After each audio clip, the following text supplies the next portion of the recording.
L'étoile de David, qui n'apparaît absolument nulle part dans toute la Bible, est fausse. The Star of David appearing absolutely nowhere in the whole Bible is fake. La franc-maçonnerie sous toutes ses formes et enseignements, elle aussi est fausse. Freemasonry is in all his teaching and forms also is fake. Usury conspiracy to shed blood is forbidden at least 144 times in the whole Bible.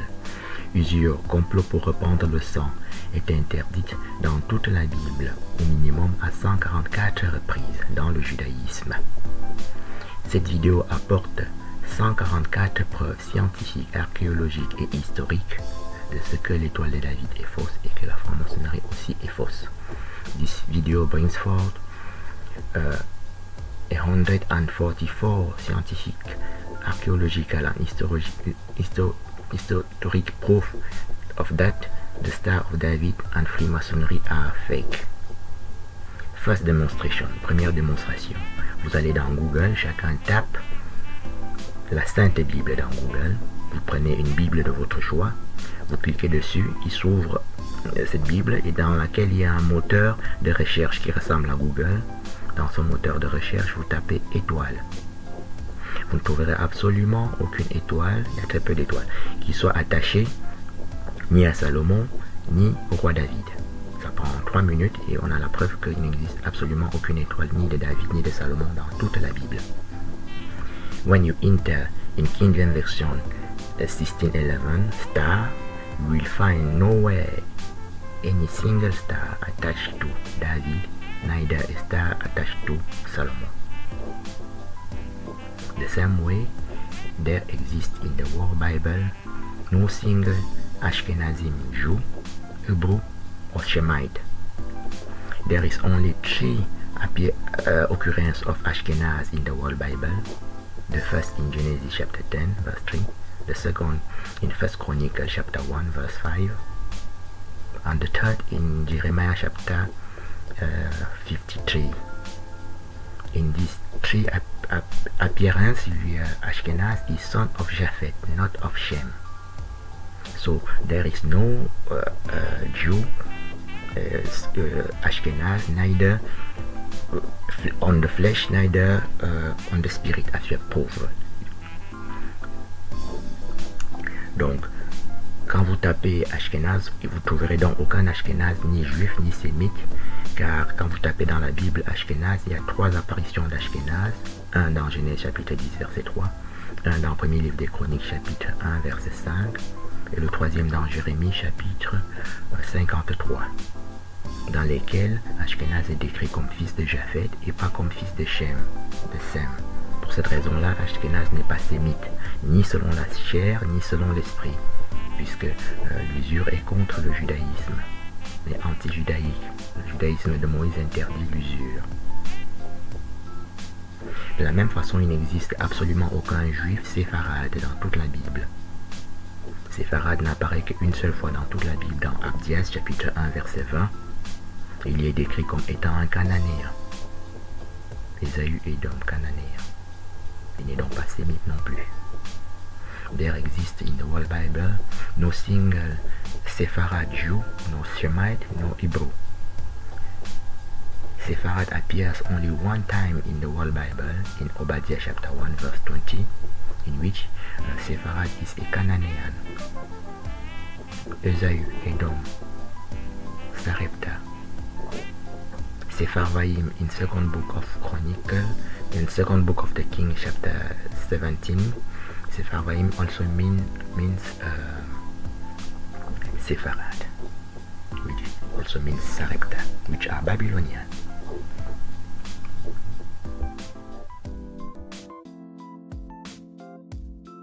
We have now 10 verses, on a donc 10 versets.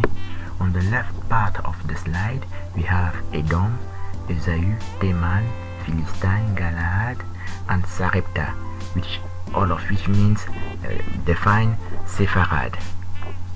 Teman also means Amalekite, Amalek. Galaad means Euphrates. Donc nous avons donc 10 versets à retenir sur les 144 versets que nous travaillons. À la gauche de la diapositive, nous avons eu donc Esaü, Edom, Teman, Philistins, Galaad et Sépharad, qui sont donc 7 mots pour définir Sépharad. À la droite de la diapositive, nous avons donc eu 3 mots pour définir 3 apparitions d'Ashkenaz dans Genèse chapitre 10, verset 3, 1 Chronique chapitre 1, verset 5 jusqu'au verset 6, et Jérémie chapitre 51, verset 27. Dans ces 10 mots, Sépharad et Ashkenaz sont des supra-babyloniens. C'est comme ça qu'ils sont présentés dans Jérémie chapitre 51. Nous allons développer un peu plus loin. Ça nous fait donc 10 versets à retenir parmi les 144 versets qui veulent dire donc que Ashkenaz n'est pas sémite, ni d'Adam, ni d'Ève.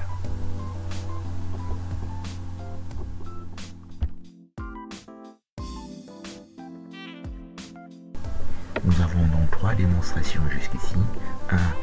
L'étoile de David est fausse, n'existant nulle part dans la Bible. Petit 2. Il n'existe dans la Bible ni de juifs séfarades, ni de juifs ashkénazes. Petit 3. L'usure est interdite dans toute la Bible. Then we have 3 demonstrations. First, the Star of David is fake, appearing nowhere in the whole Bible. Second, there is no Ashkenazim, no Sepharad Jew in the whole Bible. 3. Usury is forbidden in the whole Bible. Anyone can check this entering these keywords in the Bible, any Bible of your choice. Now, fourth demonstration. The Promised Land, Palestine, is also fake. The Holy Land, Promised Land, Palestine, is fake. La terre promise en Palestine est fausse. Ça, c'est la 4e démonstration. Dans toute la Bible, il y a une seule terre sainte. Une seule, pas 2, pas 3. Hein? Chacun ne vient pas créer sa terre sainte. Dans toute la Bible, la terre sainte, chacun tape terre sainte. Hein? Vous trouvez 2 définitions de terre sainte. Et c'est une seule terre sainte qui s'appelle Madian, terre sainte. Sinaï, dans Actes des Apôtres chapitre 29, dans Actes des Apôtres chapitre 7, verset 29 jusqu'au verset 33. Et répété dans Exode chapitre 3, verset 1 jusqu'au verset 15. Madian, terre sainte, montagne de Dieu, Horeb. Horeb et Sinaï, ça veut dire la même chose pour cette raison-là.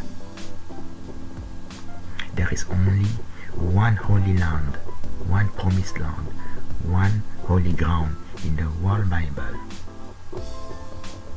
which is Madian, the holy ground, Mount Sinai, in Acts chapter 7, verse 29 on to 33, repeated in Exodus chapter 3, verses 1 on to verse 15. There is no more holy place anywhere in the whole Bible. And the new holy places and promised land and holy land created by the 3 antichrists are fake for that reason.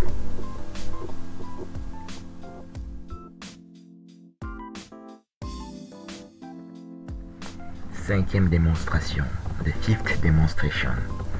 The promised land Abraham received in Genesis chapter 15 from the verse 18 to the verse 21.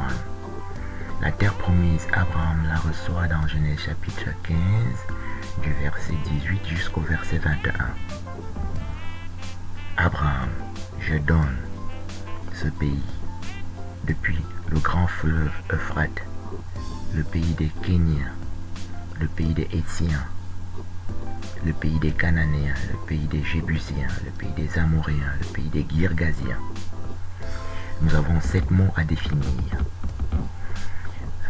Genesis chapter 15 from the verse 18 to the verse 21, the promised land.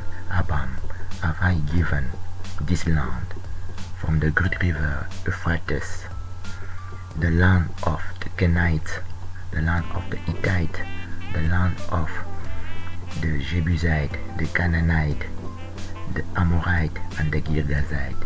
So we have 7 words to define. The first word is Euphrates.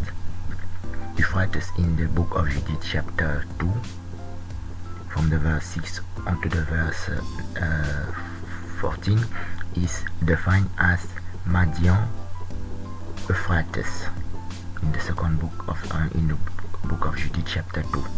Le livre de Judith chapitre 2 définit Madian, Euphrates et Madian. Et dans le livre de Judith chapitre 1, du verset 6 au verset 9, on dit Euphrates, Éthiopie. Judith chapter 1 says Euphrates, Ethiopia, from the verse 6 to the verse 9. So, the Great Euphrates River, which is the Nile, is an Ethiopian and Midianite river. This is the first word here defined. The second word is, le deuxième mot c'est le pays des Kéniens. Kenite is also Bethlehem. We have in First Chronicle chapter 2 verse 54 to 55. Bethlehem is Kenite. You have Bethlehem, Kenite. Bethlehem c'est Kénien. Dans premier livre des Chroniques chapitre 2 versets 54 à 55 on dit Bethlehem, Kénien.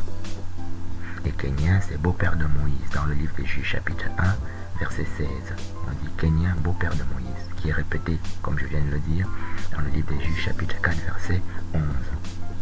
Kenite, Moses' father-in-law, the book of Jude chapter 1 verse 16, repeated in the book of Jude chapter 4 verse 11.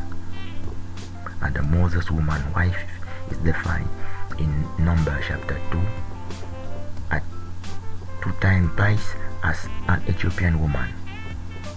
Number chapter 12 verse 1, Moses, the Ethiopian woman he had married an Ethiopian woman, which is Zipporah in Exodus chapter 2 from the verse 15 to the verse 21. Zipporah, an Ethiopian woman. Kénien, beau-père de Moïse, et l'épouse de Moïse est définie dans Nombre chapitre 12 verset 1. On dit Moïse, la femme éthiopienne qu'il avait épousée, car il avait épousé une femme éthiopienne. Nombre chapitre 12 verset 1. Qui s'appelle Séphora, qu'on trouve dans Exode chapitre 2 verset 15 jusqu'au verset 21. Séphora. Ça c'est donc pour Kénien. Euphrates on a défini, Kénien est défini.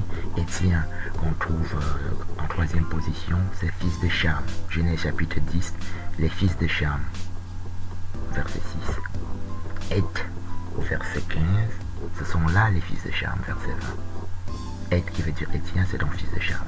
Hittite means son of Ham, defined in Genesis chapter 10 verse 1 onto verse 32. The son of Ham, verse 6. Et in the verse 15. These are the son of Ham in the verse 20. This is the third word to be defined. Canaan is also son of Ham in the same Genesis chapter 10 from the verse 6 to the verse 15. Twice son of Ham in the verse 6 and son of Ham in verse 15, Genesis chapter 10. Cananéen, Canaan est fils de Cham, qu'on trouve dans Genèse chapitre 10, le même Genèse chapitre 10 au verset 6 et au verset 15. Jébusien, qui s'appelle Tyr et Sidon. Jébusien veut dire Tyr et Sidon, qu'on trouve dans Zacharie chapitre 9, verset 1 jusqu'au verset 7. On dit Tyr et Sidon, ce sont les Jébusiens. Qui s'appellent donc ici, qu'on trouve dans le livre des Juges, chapitre 19, on dit Jébusien qui est Jérusalem. Chapitre 19, Juges. Donc, Jébusien veut dire toujours dans Genèse chapitre 10, Jébusien fils de Cham au verset 15. Amoréen fils de Cham aussi. Sidon, que je viens de citer dans Zacharie chapitre 9, se trouve aussi au verset 15 de Genèse 10. So Jebusite is son of Ham in the same chapter 10 of Genesis in the verse 15. Amorite and Girgazak also are son of Ham from the verse 15 in the Genesis chapter 10 to the verse 18. Sodom and Gomorrah also are sons of Ham in the same chapter 10 of Genesis. These are the 7 words that define the promised land that Abraham has received here in Genesis chapter 15, which which is Euphrates, Kenite, Ethiopian woman, Hittite. Hittite also means the promise, the patriarch sepulchre. Hittite, Canaanite, Jebusite, Amorite, and Girgazite. The 7 words have been defined, most of them are sons of Ham in Genesis chapter 10. Donc les 7 mots ont été définis qui sont donc Euphrate, Cananéen, Jébusien, Héthien, Amoréen et Girgazien. Ça c'est la terre promise qui pour cette raison-là ne peut pas être en Palestine. Parce que toute Cham est noire parce que son premier fils s'appelle Couche. Et Couche veut dire noir. Dans Jérémie chapitre 13 verset 23, on dit Couche éthiopien. So we have reached here 33 Bible verses. Ashkenaz is a fake Jew. 10 Bible verses define Ashkenaz and Sepharad. And we have 14 verses to define the Holy Land, Holy Ground, and 10 more verses to define the promised land given to Abraham. Anyone can check it by himself. I have presented it here in this slide.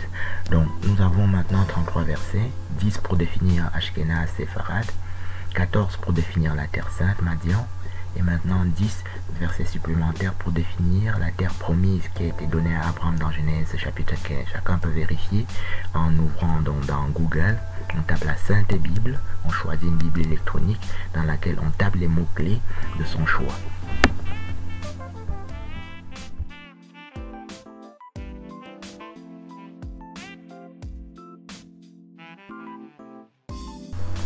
Sixth demonstration, 6e démonstration. Moïse mourut là au pays de Moab. L'Éternel l'enterra à Moab. Personne n'a connu son sépulcre jusqu'à ce jour. Deutéronome chapitre 34 verset 1 jusqu'à verset 7. Deutéronomie chapter 34 verse 1 on to verse 7. Moses died there in Moab. The Lord buried him in Moab. No man knows of his sepulchre until today. The sepulchre of Moses in Deuteronomy chapter 34 is unknown until today. So the sepulchre of Moses in Palestine is fake. Le sépulcre de Moïse en Palestine est faux. Tous les sépulcres de tous les patriarches en Palestine, depuis Abraham jusqu'à tout le monde, est faux. Pour les quelques raisons que nous avons déjà vues et pour celles que nous allons encore développer dans cette vidéo. Le chemin le plus court, c'est de passer par Moïse ici, dont personne n'a connu son sépulcre, et c'est le rôle d'un antéchrist de renverser la parole de Dieu. Et les 3 antéchrists, c'est ce qu'ils font. Not only no man's the sepulchre is unknown, but also Moab means Ethiopia. In Numbers chapter 22 verse 7, Genesis chapter 36 verse 35, and in 1 Chronicles chapter 1 verse 7 on to verse 46. So all sepulchre over there in Palestine is fake. Nous avons ici avec le sépulcre de Moïse 4 apparitions de Moab dans Deutéronome 34 qui doivent être comparées, qui doivent être mélangées avec 15 autres Moab qui sont significatifs. We have here with Moab, with Moses' sepulchre, 4 apparition of Moab that are to be matched with 15 other Moab in the Bible. Meaningfully, Abraham means also Moab, which is Madian, in 1 Chronicles chapter 1. Madian is the very son of Abraham, which means Ethiopia, in Habakkuk chapter 3, verse 7. Moab also means Israel in the left part of the slide. In Numbers chapter 24. Moab also means Ephrath in Deuteronomy chapter 1, in the middle of the slide, but also in the second book of Samuel chapter 8. Ruth, the prophetess in the Bible, is a Moabite murder ancestor of David in the book of Ruth, chapter 4, and 4 murder ancestor of Christ in Matthew chapter 1. Donc Moab, c'est donc Moïse, hein, d'un point de vue situationnel. Chaque chapitre de la Bible se passe à un endroit et il faut localiser là où ça se passe. Ici, ça se passe donc à Moab. Et Madian veut dire donc, Moab veut donc dire Madian. Dans les chapitres que nous avons cités, par exemple dans Genèse 36. Et Moab veut aussi dire Israël, à gauche de la diapositive qu'on a vu dans Nombre chapitre 24. De manière encore plus significative, Moab veut dire Euphrate dans Deutéronome 1 et dans le deuxième livre de Samuel chapitre 8. Moab, c'est aussi Ruth, la prophétesse dans tout le livre de Ruth, qui est ancêtre et grand-mère de David et de Christ, dans respectivement Ruth chapitre 4 et Matthieu chapitre 1. Et Moab, Madian, donc, qu'on trouve aussi dans Nombre chapitre 22, verset 7, veut dire donc Éthiopie dans Habakkuk chapitre 3, verset 7. Au total, donc, nous avons eu 10 versets Sepharad Ashkenaz, plus 14 versets Terre Sainte, plus 10 versets Terre Promise, ce qui nous faisait 33 versets, c'est-à-dire 34. Maintenant, nous avons donc 15 versets supplémentaires de Moïse, Moab, Euphrate, Christ, David. Ça fait donc 34 plus 10, ça fait donc 44 versets, auxquels on ajoute 5, ça fait 49, auxquels on ajoute Moïse, femme éthiopienne qui n'avait pas été non comptée, donc ça fait donc 50 versets.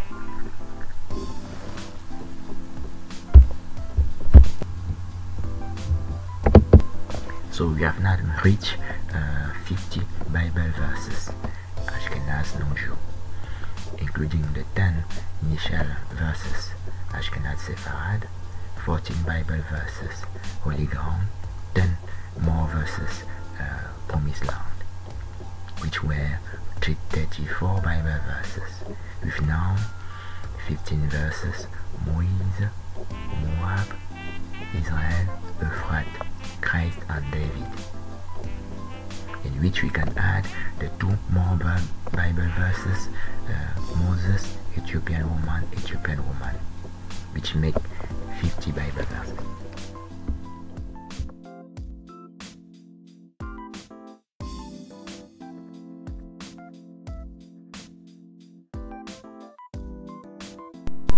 Femme, grand mystère. Femme, le plus grand de tous les mystères, respectivement Éphésiens chapitre 5 et 1 Corinthiens chapitre 13. Elle renouvelle l'univers, livre de la sagesse chapitre 7 et chapitre 8. This video also studies the 33 Bible mysteries.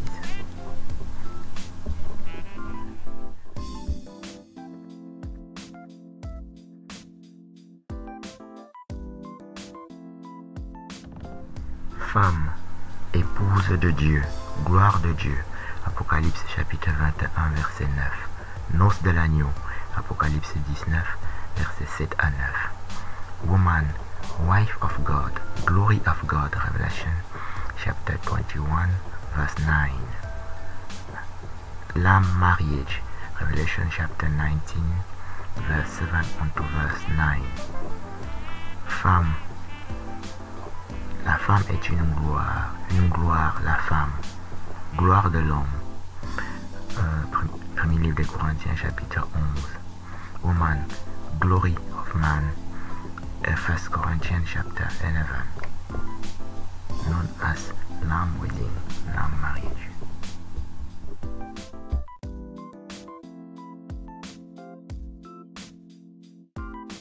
So, as we can see, feminism as equality among men and women is a severe delusion, Freemasonry delusion, since in ancient days women was God, also seen in Daniel chapter 11 verse 37.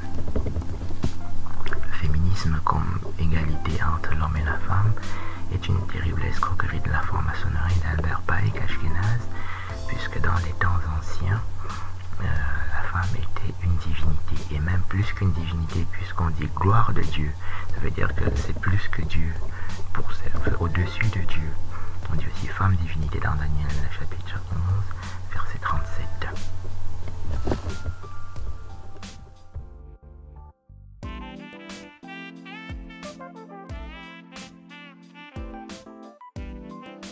On dit enfin, ma fiancée, source d'eau vive, je bois la rosée. Cantique des Cantiques chapitre 4 et Cantique des Cantiques chapitre 5. Ma fiancée, je bois mon lait. Le roi Salomon boit les 3 eaux de sa compagne en permanence. Le sein de la femme produit du lait en permanence dans la Bible, pas seulement en postpartum. C'est parce que l'Antéchrist a désintéressé l'homme du sein de la femme, qui est donc vénéré comme on a pu le voir, que le sein de la femme s'est asséché. Pardon, des techniques spirituelles. Le féminisme est une approche spirituelle pour assécher l'esprit de la femme et assécher donc conséquemment les eaux. L'eau est un esprit. Donc toutes les eaux, les 3 eaux de la femme sont des esprits. Et l'esprit c'est le feu, comme on a pu le voir dans plusieurs diapositives. Et Salomon, qui est le plus grand roi de toute la Bible, dit je bois la rosée. Il dit je bois mon lait. Dans Cantique des Cantiques chapitre 4 et Cantique des Cantiques chapitre 5. Woman is also a god as a spring of living waters in Song of Solomon chapter 4 and Song of Solomon chapter 5. Spring, living water is the very name of God here and there in the whole Bible. And Solomon drinks the 3 waters of his bride all the time.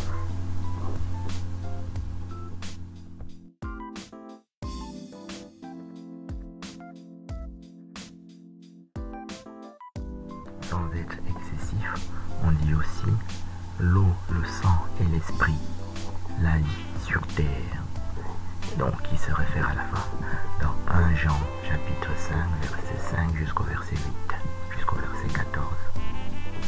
Blood, water, blood and spirit on earth, the life on earth. 1 John chapter 5 verse 6 unto verse 14, which speaks of the woman on earth, which is that God.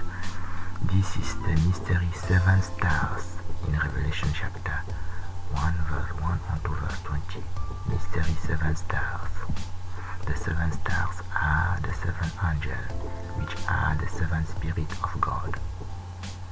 From verse 1, 7 spirits on verse 4, 7 stars on verse 20, which are the 7 angels. Angels are spirit. There is no dust of stars, as the Antichrist may teach.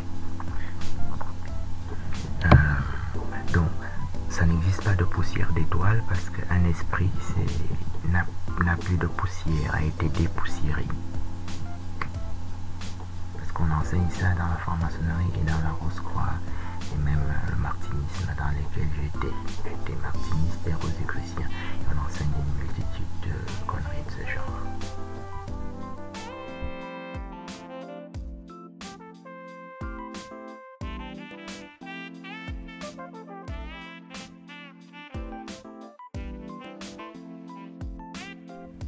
Comme nous le voyons, le réchauffement climatique aussi est totalement faux. Ça s'appelle fausse science, amour de l'argent, grande source de gain. Stupide science pour hommes stupides, qu'on trouve dans 1 Timothée 3, verset 20, verset 1 jusqu'au verset 20, et dans plusieurs autres endroits dans la Bible, qui fait partie de l'usure, de l'extorsion de l'usure. Ça n'existe pas de fonte des glaciers. On peut procéder par l'absurde. Toutes les prévisions catastrophistes qui ont été faites il y a 20 ans, il y a 10 ans, ne se sont pas accomplies aujourd'hui. Les îles qui devaient être noyées et submergées n'ont pas été noyées, pas une seule d'entre elles. Ça n'existe pas du tout de fonte des glaciers. Pour faire fondre une grosse masse de glace, il faut une très très grande température que nous n'avons pas sur Terre.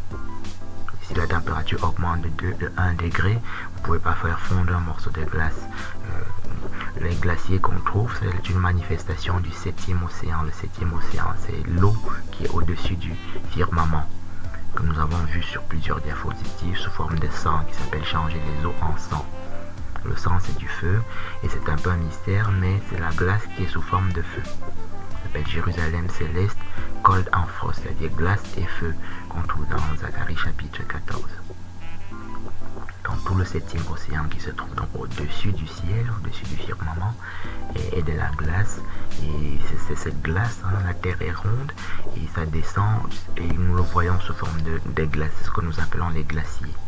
C'est une partie visible du 7e océan. Et la catastrophe du lac Nyos en 1986 au Cameroun, c'est ce qu'on appelle la source de l'abîme. Dans les eaux qu'on appelle les sources chaudes qu'on a vues sur plusieurs diapositives, c'est l'eau qui vient du 6e océan, qui lui, elle est en dessous des plaques tectoniques. Les plaques tectoniques, c'est ça qui porte les océans visibles. Et en dessous de ces plaques tectoniques, il y a un autre océan. Voilà. Qui lui est une source chaude, alors que l'océan au-dessus, hein, dans Genèse chapitre 1, on dit les eaux au-dessus. Voilà. Et donc, quand un gros morceau de glace casse, c'est pour des raisons mécaniques, des raisons dynamiques, biomécaniques, biodynamiques, tectoniques. Ce n'est jamais pour des raisons de chaleur. Si vous prenez un morceau de glace dans le congélateur, vous passez, le posez sur la cuisinière, ça fond. Mais c'est parce qu'il y a une grosse température et ça ne casse pas. Quand ça casse, c'est pour des raisons dynamiques, c'est pas du tout pour des raisons climatiques. Donc, répétons-le, aucune des prévisions, pas une seule, ne s'est accomplie. Ça n'existe pas de réchauffement climatique et tout ça. Un océan, c'est extrêmement profond. Si vous noyez toute l'humanité dans l'océan, l'océan ne se comble pas. Parce que ça fait 10 km de profondeur au minimum. Et ça fait 7 km. Hein. Quand vous allez de Paris jusqu'à Martinique, vous en avez pour 6 heures à 7 heures d'avion. Et ça, c'est l'océan. Quand vous allez en Corse, vous avez 2 heures d'avion. Hein. De Marseille en Corse, ça fait 2 heures de vol. Voilà. C'est ça un océan. Donc l'océan n'est pas du tout en danger à aucun moment donné.